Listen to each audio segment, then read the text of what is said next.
Okay, let's look at a more encouraging lesson from the sanctuary. Did you know that the sanctuary was constructed in the same layout as the Garden of Eden? We always think of it as the Garden of Eden, but if you read in Genesis 2, it says that the Lord planted a garden in Eden. We also know from Genesis 3 that when Adam was thrown out of the garden, that the way or gate was on the east side. We are told that there was a tree of life in the garden, and that there was also a tree called the tree of the knowledge of good and evil, at which tree Eve compromised all of her senses. It is interesting to see that on the east side, outside of the tabernacle, which is the garden, is an altar for sacrifice, and we know from Genesis 4 that the antediluvians that still worshipped God would come offer lambs as sacrifices unto the Lord. We also know that there was a river that flowed out of the garden and split into 4 rivers and watered the whole earth. Now look at this quote from Review and Herald, February 24. Adam had themes for contemplation in the works of God in Eden, which was heaven in miniature. This is really fascinating. So Eden was heaven in miniature. Let's take a look here at the layout of heaven. When we draw together all the descriptions we have in the Bible of heaven, we see that in heaven there is the New Jerusalem, the holy city. Inside this city is the throne of God, and out of the throne flows the river of life. On both sides of the river of life is the tree of life that is joined at the top into one tree. Outside the city is the sea of glass. Listen to this statement from Testimonies for the Church, Volume 1, page 60. Soon our eyes were drawn to the east, for a small black cloud had appeared, about half as large as a man's hand, which we all knew was the sign of the Son of Man. In solemn silence we all gazed on the cloud as it drew nearer, and it became lighter, glorious, and still more glorious, until it was a great white cloud. So here is Jesus coming to get us, and he is coming from the east, traveling to the west. The path of the sanctuary is east to west. Now the quote continues. We all entered the cloud together, and were 7 days ascending to the sea of glass, when Jesus brought the crowns, and with his own right hand placed them on our heads. He gave us harps of gold and palms of victory. Here on the sea of glass, the 144,000 stood in a perfect square. Here is the altar of burnt offering. It was a perfect square. Also, in Solomon's temple, the laver was referred to as the sea, and in the wilderness sanctuary, it had been made from the looking glasses of women. Continuing. Some had very bright crowns, others not so bright. Some crowns appeared heavy with stars, while others had but few. All were perfectly satisfied with their crowns. And they were all clothed with a glorious white mantle from their shoulders to their feet. Angels were all about us as we marched over the sea of glass to the gate of the city. Jesus raised his mighty, glorious arm, laid hold of the pearly gate, swung it back on its glittering hinges, and said to us, "You have washed your robes in my blood, stood stiffly for my truth. Enter in." We all marched in and felt that we had a perfect right there. Within the city we saw the tree of life and the throne of God. Out of the throne came a pure river of water, and on either side of the river was the tree of life. On one side of the river was a trunk of a tree, and a trunk on the other side of the river, both of pure transparent gold. At first I thought I saw 2 trees. I looked again and saw that they were united at the top in one tree. So it was the tree of life on either side of the river of life. Its branches bowed to the place where we stood, and the fruit was glorious, which looked like gold mixed with silver. It is interesting thought that we have no description that tells that the tree of life had 2 trunks in the Garden of Eden. But here in heaven, it now has two trunks. Remember that this veil, the veil of life, was torn into two pieces at the crucifixion of Christ. If you look at this illustration, the water of life is flowing to the sea. The sea is used in Scripture to represent people. So here we see the living water flowing from the throne of God to his people. If you check out Isaiah 2, verse 2, it says, "And it shall come to pass in the last days that the mountain of the Lord's house shall be established in the top of the mountains, and shall be exalted above the hills, and all nations shall flow into it." So here is an illustration of God's people flowing back to his throne. Transgression of God's requirements excluded Adam from the Garden of Eden. A flaming sword was placed around the tree of life, lest man should put forth his hand and partake of it, immortalizing sin. Obedience to all the commandments of God was the condition of eating of the tree of life. Adam fell by disobedience, forfeiting by sin all right to use either the life-giving fruit of the tree in the midst of the garden or its leaves, which are for the healing of the nations. Obedience through Jesus Christ gives to man perfection of character and a right to that tree of life. The conditions of again partaking of the fruit of the tree are plainly stated in the testimony of Jesus Christ to John.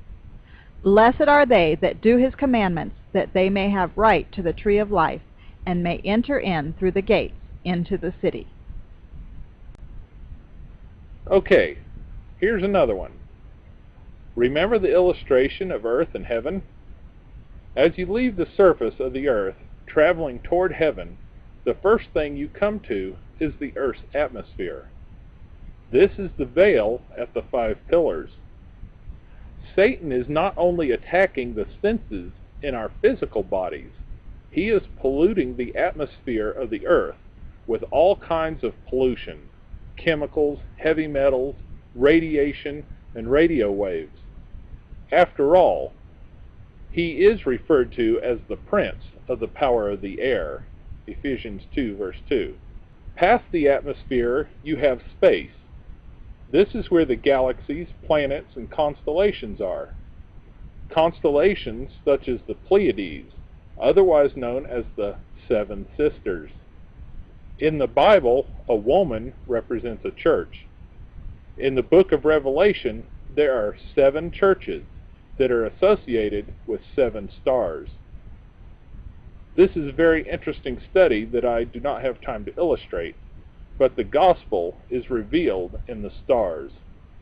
Study this out for yourself, but be careful not to get into what is called astrology.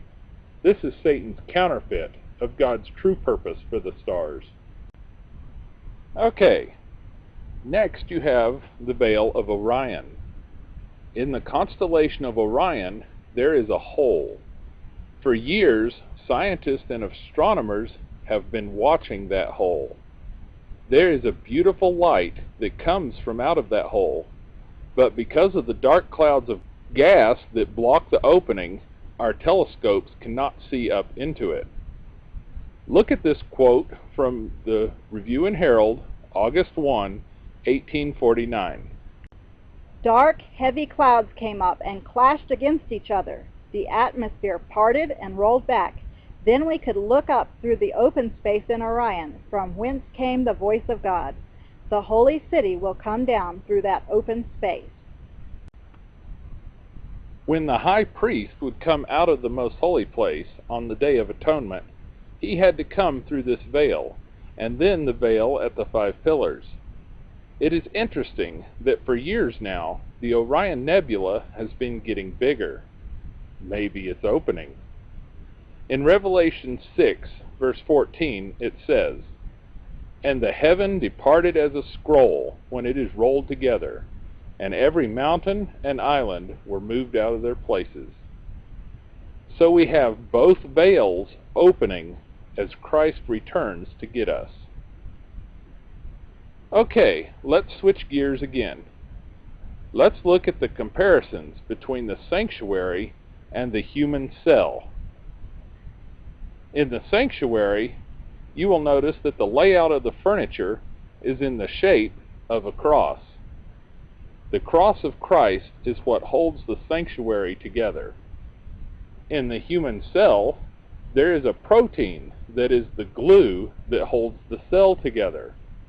It is called laminin, and wonder of wonders, it is shaped like a cross. In the sanctuary's holy place, there is a blue cloth under the showbread that represents the law of God. Blue represents the law, and you can find this in Numbers chapter 15, verses 38 through 40. Then in the most holy place, there are the tables of blue sapphire stone on which the law of God was engraved, and those are kept inside the ark. So you have the law of God illustrated in the holy place and duplicated in the most holy place.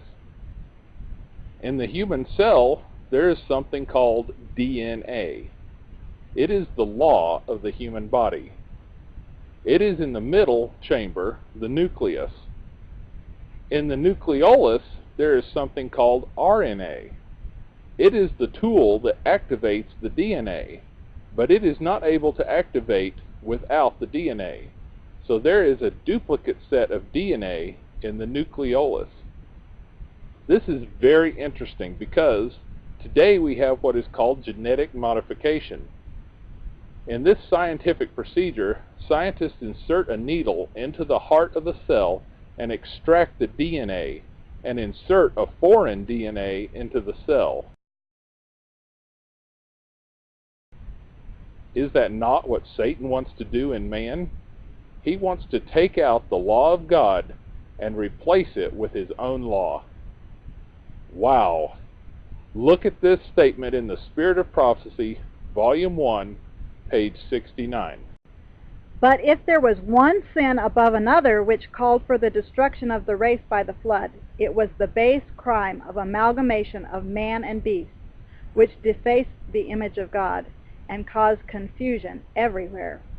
God purposed to destroy by a flood that powerful, long-lived race that had corrupted their ways before him. The word amalgamation means the mixing or blending of different things. So the antediluvians were messing around with genetics. Look at Luke 17, verse 26. As it was in the days of Noah, so shall it be also in the days of the Son of Man. We are right there at the end of time. Okay, look at the parallel of the storm. In a hurricane, the only peaceful place is in the center, the eye of the storm. The winds are fierce around the outside of the eye. In the sanctuary, we have the same picture. In the courtyard around the tabernacle are all the winds of doctrine and all the strife. See Ephesians 4, verse 14. But in the tabernacle, this is where the peace is. Here are some verses that illustrate this thought. Psalm 91, verse 1. He that dwelleth in the secret place of the Most High shall abide under the shadow of the Almighty. Remember that the pillar of cloud, which was where God was, cast its shadow over the tabernacle. Isaiah 8, verses 12 through 14. Neither fear ye their fear, nor be afraid. Sanctify the Lord of hosts himself, and let him be your fear, and let him be your dread, and he shall be for a sanctuary.